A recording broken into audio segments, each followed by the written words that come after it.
வணக்கம் ஃப்ரெண்ட்ஸ். லட்சுமி அவர்கள் எழுதிய மங்களாவின் கணவன், அத்தியாயம் 3. பௌர்ணமிக்கு அடுத்த நாள். வட்ட நிலா பஞ்சு படலமாக மறைத்து கொண்டிருந்த மேகத்திரையை நின்று வெளிப்பட்டு பளிச்சென்று காய்ந்து கொண்டிருந்தது. மங்களா களைப்புடன் தன் அறைக்குள் வந்து கதவை சாத்தி கொண்டாள். படுக்கை விரிப்பின் மேல் முத்தொளி கோலமிட்ட நிலவை ஜன்னல் வழியே வேடிக்கை பார்த்தாள். அடுத்த வீட்டு மாடி அருகில் விளக்கு எரிந்து கொண்டிருந்தது. அவர்கள் வீட்டு பிள்ளை கல்லூரி மாணவன், பரீட்சைக்கு படிக்கிறவன், மேஜை மீது இருந்த டேப் ரெக்கார்டரை ஓட விட்டிருந்தான். புத்தகத்தின் ஏடுகளை புரட்டி கொண்டு இடையே தாளம் போட்டு தலையசைத்தபடி அவன் பரீட்சைக்கு படித்து கொண்டிருந்தான். படிக்கும்போது அவனுக்கு பாப் சங்கீதத்தை கேட்டாக வேண்டும். அப்படி ஒரு பழக்கம். சாதாரணமாக அந்த குடியிருப்பு பகுதி இரவின் அந்த வேளையில் அமைதியில் மூழ்கிவிட்டிருக்கும். ஆனால் அன்று பக்கத்து வீட்டு பிள்ளைக்கு படிப்பு மண்டையில் ஏறவில்லை போலும். டேப் ரெக்கார்டரின் ஒளியை லேசாக உயர்த்தி விட்டிருந்தான். கல்யாணத்திற்கென்று அவளுக்கு அப்பா இருந்த காலத்தில் வாய்ப்பாட்டு சொல்லி வைக்கப்பட்டிருந்தது. அது இப்போது குளியல் அறையில் ஒண்டி கொண்டு விட்டது. தோழி லதா தான் அவளுக்கு பாப் சங்கீதத்தை ரசிக்க சொல்லி கொடுத்தவள். லதாவுக்கு கர்நாடக சங்கீதம், மல்லிகை, பாப் மியூசிக் என்று அத்தனை மீதிலும் பற்றுதல். அந்தந்த பகுதியில் யார் யார் பிரபலமானவர்கள், எந்தெந்த பாட்டு எங்கே எப்போது பாடுபட்டது என்ற வரை அத்துப்படி. Tom Jones, Charles Aznavour, Andy Williams, Anand Shankar என்ற பெயர்கள் எல்லாம் அவள் மூலம்தான் மங்களாவுக்கு அறிமுகம். பழைய பாட்டு ஆனாலும் நில ஒளியில் மெல்லியதாக வீசிய காற்றில் கலந்து மிதந்து வந்த டீன் மார்டனின் உருக்கமான குரல் நெஞ்சை தொட்டது. The green green grass of the home. எங்கள் வீடு என்ற உரிமை பாராட்டி கொண்டு வளைய வந்த அந்த நாட்களின் நினைப்பு உடனடியாக மனதிற்குள் சுமையாக அழுத்தவே தலையணி மீது சாய்ந்தபடி ஜன்னல் வழியாக மீண்டும் வானத்தை பார்த்தாள். அண்ணா வேலை பார்த்து வந்த நிறுவனம் தன் ஊழியர்களுக்கென்று வாடகைக்கு எடுத்து கொடுத்திருந்த வீடு அது. தேவையான வசதிகளுக்கு குறைவு இருக்கவில்லை. ஆனால் மனத்தில் தான் பழைய நாளில் நிறைவு இருக்கவில்லை. அண்ணா, மன்னி, ஷைலா, அப்போதைக்கு அப்போது பிறந்தகத்துக்கு சீராடு வரும் 2 மூத்த சகோதரிகள், அவர்களது குழந்தை பட்டாளம் என்று வீடு நிறைய மனிதர்கள் இருந்த போதிலும் அவர்கள் நடுவே அவள் தனியாக ஒதுங்கி இருந்தது போன்ற துன்ப உணர்விலே தான் வாழ்ந்தாள். ஒரு நாளும் அந்த வீடு வீடு என்ற உணர்வை அவளுக்குள் உணர்த்தியதே இல்லை. சம்பந்தமில்லாத ஒரு இடத்தில் சம்பிரதாயத்துக்காக ஒட்டி கொண்டிருக்கும் ஒரு நினைப்பு. The green green grass of the home. மறுபடியும் டீன் மார்டனின் குரல் காற்றோடு கரைந்து காதில் குழைந்த போது வேதனையுடன் படுக்கை மீது சாய்ந்து கொண்டாள். அப்பா உயிருடன் இருந்த காலத்தில் அவர்கள் வாழ்க்கை எப்படித்தான் இருந்தது? சிறு வயதிலே தாயை எழுந்துவிட்டோள் என்று தமது கலைக்குட்டி மகள் மீது அப்பா ஜெகதீசன் உயிரையேத்தான் வைத்திருந்தார். உண்மையில் அப்படி ஒரு பாசம். அதனால்தான் அவளுக்கு ஏற்பட்ட அதிர்ச்சிகளின் சுமையை அவரால் தாங்கிக் கொள்ள இயலவில்லை. மாரடைப்பில் அவர் போய்விட்டார். The green green grass of the home. மறுபடியும் அந்த குரல் காற்றோடு கலந்து வந்தபோது அந்த நாளின் நினைப்பு நீர்வீழ்ச்சியாக நெஞ்சில் எழவே கண்கள் கணக்க அவள் சற்று நிமிர்ந்து உட்கார்ந்து கொண்டாள். ஜன்னலின் திரையை மெல்ல இழுத்து அறையை மறைத்து கொண்டாள். அதன் மேல் தாவி கொண்டு உள்ளே வந்து படிந்த நில ஒளியில் அவள் அந்த பையன் நீலகண்டனை கற்பனையில் பார்த்தபடி உணர்களுடன் ஒன்றி போனாள். நீலகண்டனை தான் அப்பா அவளுக்கு கணவனாக தேர்ந்தெடுத்து விட்டிருந்தார். அவர்களுக்கு சமமான குடும்பத்திலிருந்து வந்த பிள்ளை நீலகண்டன். அவன் தந்தையும் பிரபலமானதொரு பொறியியல் நிறுவனத்தில் உயர்ந்த பதவியில் இருந்தார். அவர்களும் பெரிய பங்களா, கார், ஆட்கள், அல்சேஷன் நாய்கள் என்ற ஆடம்பரங்களுடன் வாழ்ந்து கொண்டிருந்தார்கள். நீலகண்டன் தான் மூத்த பிள்ளை, இன்ஜினியர். பட்டப்படிப்புக்கு பின்னர் அப்பா வேலை பார்த்த நிறுவனத்திலேயே அவனும் உத்தியோகத்தில் இருந்தான். மேல் படிப்பிற்கு வெளிநாட்டிற்கு செல்ல வேண்டும் என்ற திட்டம். அவனது வருங்கால மாமனார் தான் அந்த பொறுப்பை ஏற்க வேண்டும் என்பது அவனது தந்தையின் நோக்கம். அவனுக்கு அடுத்தபடியாக 2 சகோதரிகள் கல்யாணத்திற்கு காத்திருந்தார்கள். அவர்களை சீரும் சிறப்புமாக வாழ வைக்க மூத்த பிள்ளையின் சம்பாத்தியத்தையும் அவனுக்கு கிட்ட போகிற கணிசமான வரதட்சணையையும் அவன் தந்தை வெகுவாக எதிர்பார்த்து கொண்டிருந்தார். வெளிப்படையாக சொல்லியும் விட்டார். ஜெகதீசனுக்கு நீலகண்டனை மிகவும் பிடித்து விட்டிருந்தது. சம்பந்தத்தை நழுவ விட மனமில்லை. பிள்ளை வீட்டார் கேட்டதை கொடுக்க அவர் தயாராக இருந்தார். பெண்ணின் கல்யாணத்திற்கு என்று அவர் சேமித்து பணம் பேங்கில் குலுங்கியது. இறந்து போன அம்மாவின் நகைகளில் அவள் பங்கிற்கு என்று ஒதுக்கப்பட்டவை இருந்தன. பெரிய பதவியில் அவர் இருந்ததால் ஆள் படை பலம் வேறு. கல்யாணத்தை தடபுடலாக நடத்திட ஏற்பாடுகள் நடந்து கொண்டிருந்தன. பெண் பார்க்கும் படலத்தின் போதுதான் அவள் நீலகண்டனை லேசாக பார்த்தது. இவர்களுக்கு நமஸ்காரம் பண்ணு, இப்படி வாமா, இங்கே கொஞ்சம் நில்லு என்ற அப்பாவின் மகிழ்ச்சி நிறைந்த பரபரப்பான உத்தரவுகளில் அவள் நிதானம் அழிந்து விட்டிருந்தாள். அப்பா என்று என்னவோ சொன்னார். எல்லோரும் கொல்லென்று சிரித்தார்கள். மாப்பிள்ளை பையன் வெட்கத்துடன் சிரித்தபடி தரையை பார்த்தான். மங்களாவுக்கு கவலையாக இருந்தது. நீலகண்டனுக்கு அவளுடையதை போல் பற்கள் வரிசையாக இருக்கின்றனவா, அல்லது அத்தான் வசந்துக்கு இருக்கிறது போல் தித்து பற்களா? அத்தான் வசந்த் அவளை பார்த்து சிரித்தாலே அவளுக்கு அந்த பற்களை பார்க்க பிடிக்காது. ஈர்ச்சல் பட்டி கொண்டு வரும். பற்கள் அவளுக்கு அப்போது வாழ்க்கையில் பெரும் பிரச்சனையாக தோன்றி மண்டையை குடைந்தன. அதற்கு பின்னர் சில நாட்களில் அவள் மறந்து போனாள். காஞ்சிபுரத்திற்கே ஜவுளி எடுக்க அப்பா அவளையும் அண்ணாமண்ணியுடன் அழைத்து கொண்டு சென்றார். கல்யாண பெண் என்ற நிலையிலே உயர்ந்து விட்டிருந்த தன் அந்தஸ்தை எண்ணி பெருமையுடன் தன் வருங்காலத்தை பற்றி இனிய கனவுகளிலே மகிழ்ந்து போயிருந்தாள். அவளுக்கு பிடிச்ச தினுசுகளை தானே பார்த்து வாங்கி கொள்ளட்டும். கூட குறைய விலை இருந்தால் கவலைப்பட வேண்டாம். அப்பா உத்தரவிட்டபடியே காரை ஓட்டி கொண்டு போனார். அவளது இஷ்டத்துக்கெல்லாம் அப்பா ஈடு கொடுத்தார். அரக்கு வர்ணத்திலே கூரை புடவை, அகலமான சரிகை வேண்டும் என்று விரும்பி கேட்டாள். அதுக்கு என்னம்மா, எடுத்துக்கோ. வாழ்க்கையில் கல்யாணம்ங்கிற சந்தோஷமான நிகழ்ச்சி ஒரே ஒரு முறைத்தானே வரப்போகிறது. உன் இஷ்டத்துக்கு எது வேணுமானாலும் வாங்கிக்கோ. அப்பா சிரித்து கொண்டே கத்தையாக ரூபாய் நோட்டுகளை பிரீஃப்கேஸிலிருந்து எடுத்து கடைக்காரனிடம் எண்ணி வைத்தார். எத்தனை தாராளமான மனம் அவருக்கு! அவளது வருங்கால மாமியார் பாகிருதி அம்மாள் புடவை, நகைகள், பாத்திரங்களை முன்னதாக பார்வையிட விரும்பி அவர்களது பங்களாவுக்கு வந்திருந்தாள். மகனை போன்று நல்ல நிறம், உயரம், கருகருவென்ற கூந்தல். ஆனால் அவளது கண்டிப்பான பார்வை மங்களாவுக்கு திகிலை கொடுத்தது. கல்யாணத்துக்கு அப்புறம் படிக்கிறதா உத்தேசமுண்டா? மெல்ல சிரித்தபடித்தான் கேட்டாள் பாகிருதி. காஃபி டம்ளரை அவள் அருகே வைத்துவிட்டு அந்த கடுமையான பார்வையின் பொருள் விளங்காமல் வீழ்த்தாள் மங்களா. நல்ல வேலை, மன்னி அனுசியா குறுக்கிட்டாள். உங்கள் இஷ்டப்படி நடக்க அவள் தயார். மேலே படித்து முடிக்க சொன்னால் படிப்பா, வேண்டாம்னா விட்டுடுவா. நன்னா சமைக்க தெரியுமோ? அடுத்த கேள்வி. தலையாட்டிவிட்டு பின்பக்கம் அவள் நழுவ தயாரான போது மன்னி சொன்னாள், வாங்கி கொண்டு வந்திருக்கிற புடவைகளை கொண்டு வந்து காட்டு, மாமி பார்க்கட்டும். பாகிருதி மிகவும் கவனமாகத்தான் எல்லாவற்றையும் பார்வையிட்டாள். மெருகிட்டு வைத்திருந்த அம்மாவின் 3 கொத்து சங்கிலியை எடுத்து உள்ளங்கைக்குள்ளே வைத்து கொண்டு கூலிக்கு தனக்குள்ளே எடையை தீர்மானித்து கொண்டாள். வைரத்தோடுகளை வெளிச்சத்திலே ஆராய்ந்தாள். பின்னர் அசுட்டியாக தலையாட்டினாள். கற்களில் அத்தனை பூரிப்பு இல்லை. Old cutting. இதை பிரித்து தாமரைப்பு வடிவத்திலே கொஞ்சம் பெருசாக கட்டி வச்சுடுங்க. கூரை புடவை கனமாகவே இல்லையே. காலை முச்சுடும் வச்சுக்கொண்டு 4 கிழமைகளுக்கு கட்டிக்கிறா போல கனமும் உயரமுமாக பார்த்து வாங்கிடுங்க. இவ்வளவு தானா வெள்ளி பாத்திரங்கள்? 2 வெள்ளி குத்து விளக்குகள் கேட்டிருந்தேனே, இன்னொன்றையும் ஜோடியாக பார்த்து சீக்கிரமா வாங்கி வச்சுடுங்க.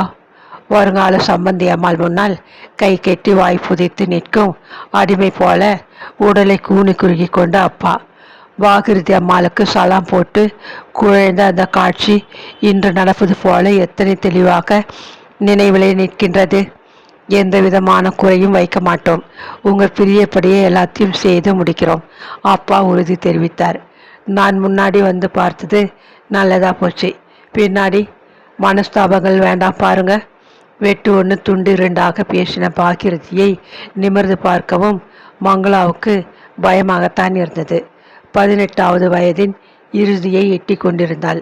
அப்போது செல்லமாக அப்பாவின் கண்களாக வளர்க்கப்பட்டதனால் உலகமே தெரியாத வெகுளியாக இருந்தாள் மங்களா. இவளா என் மாமியார்? உள்ளூர ஒரு கலக்கம். பையன் பெண்ணை தனியே பார்த்து பேசணுமாம். சொல்லிக்கொண்டே எழுந்து பட்டுப்புடவை சரசரக்க தங்கள் வீட்டு காரில் ஏறிக்கொண்டாள் பாகிருதி. அதுக்கென்ன, ஏற்பாடு செய்தால் போச்சு. அப்பா பெருமாள் மாடு போல் தலையே ஆட்டினார். கல்யாணத்துக்கு முன்னாடி இங்கேயும் அங்கேயும் ஜோடி போட்டுண்டு அவர்கள் தனியாக போய் பேச வேண்டியதில்லை. அதனாலே பாகிருதி கண்டிப்பான குரலில் அழுத்தமாகவே சொன்னாள். ஈஹி, எனக்கு தெரியாதா? அந்த மாதிரி பழக்கமெல்லாம் எங்களுக்கு பிடிக்காது.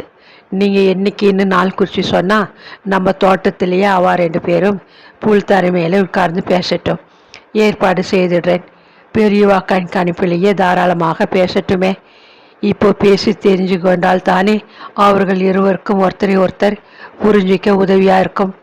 அப்பா உற்சாகமாக சொன்னார்.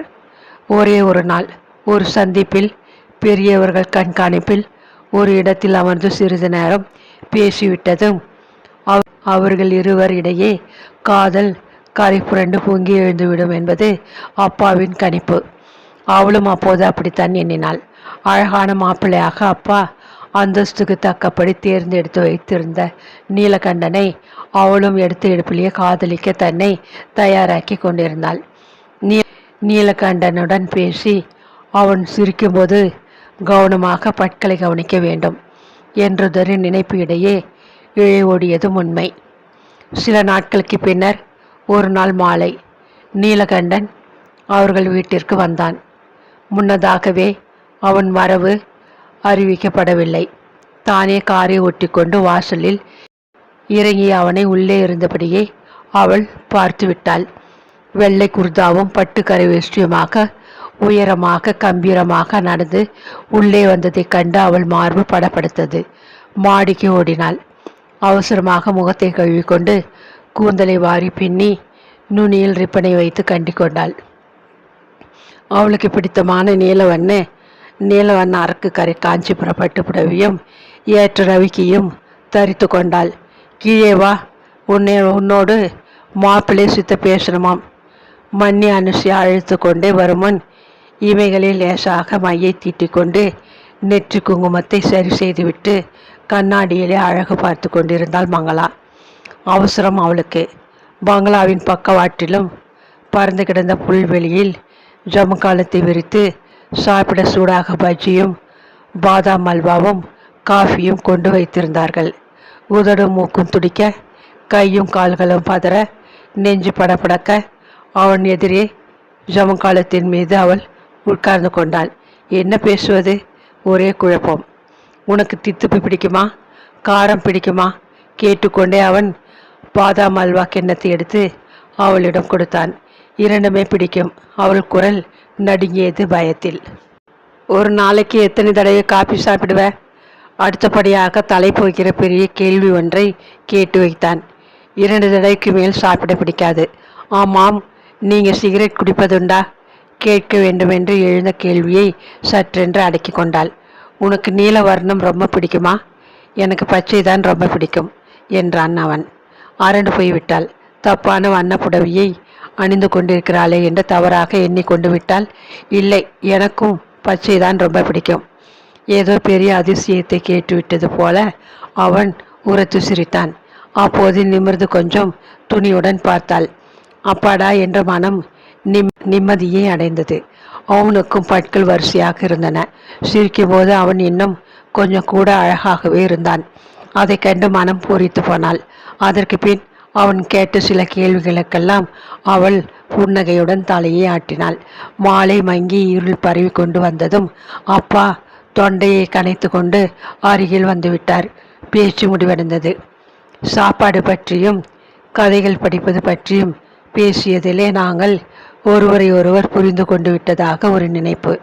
பெரியவர்கள் பார்த்து நிச்சயித்து தங்களுக்குள்ளே காதல் அலை மோதிக்கொண்டு எழுந்து விட்டது போன்றதொரு பிரமிப்பு. ஒருவரை ஒருவர் பார்த்து வெட்கத்துடன் புன்முறுவலித்தபடி எழுந்து பிரிந்து விட்டனர். அதற்கு பின்னர், உன்னை எனக்கு ரொம்ப பிடிச்சிருக்கிறது. என்னை உனக்கு பிடிக்கிறதா? மனதை திறந்து நீ இன்னமும் சொல்லவில்லையே. பதிலை எதிர்பார்க்கிறேன். சுருக்கமாக ஒரு கடிதம் எழுதியிருந்தான். அவளுக்கும் அவனை பிடித்திருந்தது. ஆனால் பதில் எழுத துணிவிருக்கவில்லை. தொலைபேசியில் இருமுறை அழைத்து தேனாக பேசினான். உன்னையே நினைத்து கொண்டிருக்கிறேன். வேலை ஓட மாட்டேங்கிறது. கல்யாணத்துக்கு இன்னும் எத்தனை நாட்கள் இருக்கிறது? அவன் கேட்டபோது முகம் சிவந்து வெட்கத்திலே மூச்சடைத்து போய் நின்றாள். என்ன பதிலையே காணமே? செல்லமாக அதட்டினான். 15 நாள் இருக்கு, தடுமாறினாள் மகிழ்ச்சியுடன். கல்யாணத்திற்கு 2 தினங்களுக்கு முன்தான் அந்த பயங்கரம் நிகழ்ந்தது. வீட்டின் பக்கத்திலேயே பரிசாகர்கள் கல்யாணத்திற்கு பட்சணம் செய்து கொண்டிருந்தார்கள். அம்மா, கல்யாண பொண்ணு, இப்படி வாமா, இதை கொஞ்சம் சாப்பிட்டு பார்த்து சொல். ஏலக்காய், முந்திரி பருப்பு, கற்கண்டு, குங்குமப்பூ எல்லாம் போட்டு ஜமாய்த்திருக்கிறேன். பரிசாரகர் நீட்டிய தட்டில் இருந்த லட்டை கொஞ்சம் பிட்டு வாயில் போட்டு கொண்டாள். தித்திப்பு. உடல் முழுவதும் பரவுவது போன்ற மகிழ்ச்சியான கற்பனை. இன்னும் சிறிதளவு பிட்டு வாயில் போட எடுத்துக்கொண்ட போதுதான் அனுசுயா பரபரப்பாக அங்கே வந்தாள். இப்படி கொஞ்சம் வா. அவள் குரலில் ஒரே பதட்டம். மாடி அறையில் அப்பா, அண்ணா, அத்தை, வசந்தத்தான், தமக்கைகள், இன்னும் கல்யாணத்திற்கு 4 நாள் முன்னதாக வந்த உறவினர் சிலர் எல்லோரும் கூடியிருந்தனர். அவளை கண்டதும் அப்பா வேகமாக வந்து கட்டி கொண்டார். தலையில் கல்லை போட்டுட்டானே பாவி பயல் நீலகண்டன், கத்தியபடி மகளை கட்டி கொண்டு குலுங்கி அழுது விட்டார் ஜெகதீசன். என்ன நேர்ந்தது? ஏன் இப்படி அழுகிறார்? அவளுக்கு ஒரே கலவரம். உடம்பெல்லாம் பதறியது. நேற்று ராத்திரியை பிடிச்சு அந்த பிள்ளையாண்டானுக்கு வயிற்று வலியாம். துடிச்சு போயிட்டானாம். நர்சிங் ஹோமில் அனுபவிச்சுட்டான். ஆப்ரேஷன் பண்ண அவசரமாக ஏற்பாடுகள் செய்து அவனை மேஜியில் கொண்டு போடுறதுக்குள்ளே போயிட்டானாம். அநியாயம். அத்தை அனுதாபத்துடன் விவரித்தாள். ஐயோ, நான் என்ன பண்ணுவேன்? அப்பா அரட்டினார். 3 முடிச்சு விழுறதுக்கு முந்தைய ஆனதேன்னு மனதை தேத்திக்கோங்க அப்பா. அதுவரை நாம் தப்பினோம். மூத்த சகோதரி ஆறுதல் சொன்னாள். ஆமாம், நமக்கு வரவிருந்த பெரிய ஆபத்து இப்படி போச்சேன்னு நினைச்சுப்போம். இளைய சகோதரி ஒத்துப்பாடினாள். அழகான நீலகண்டன் அவளிடம் அன்பாக பேசினானே, அவளை ரொம்ப பிடிச்சிருக்கு என்று பல தடவை டெலிஃபோனில் குழைந்தானே, அவனாயிருந்து போய்விட்டான். அதிர்ச்சியாலே மங்களா அப்படியே திகைத்து போய் நின்றாள். அதற்கு பின் சில நாட்கள் அவளுக்கு யாரையும் பார்க்கவோ பேசவோ பிடிக்கவில்லை. அடுத்த வீட்டு பிள்ளை சலிப்புடன் டேப் ரெக்கார்டரை நிறுத்திவிட்டு விளக்கை அணைத்து தூங்க போய்விட்டான். மங்களாவும் படுக்கையிலே சாய்ந்து கொண்டு புரண்டாள். நீலகண்டன் பக்கென்று சிரித்தபடி அவளை பார்ப்பது போன்ற நினைவு இன்னமும் நெஞ்சை விட்டு அகலவில்லை. பாவம், எத்தனையோ வாழ வேண்டியவன் சின்னஞ்சிறு வயதிலேயே போய்விட்டானே. ஏன்? அவன் சாவிற்கு அவள் எப்படி காரணமாவாள்?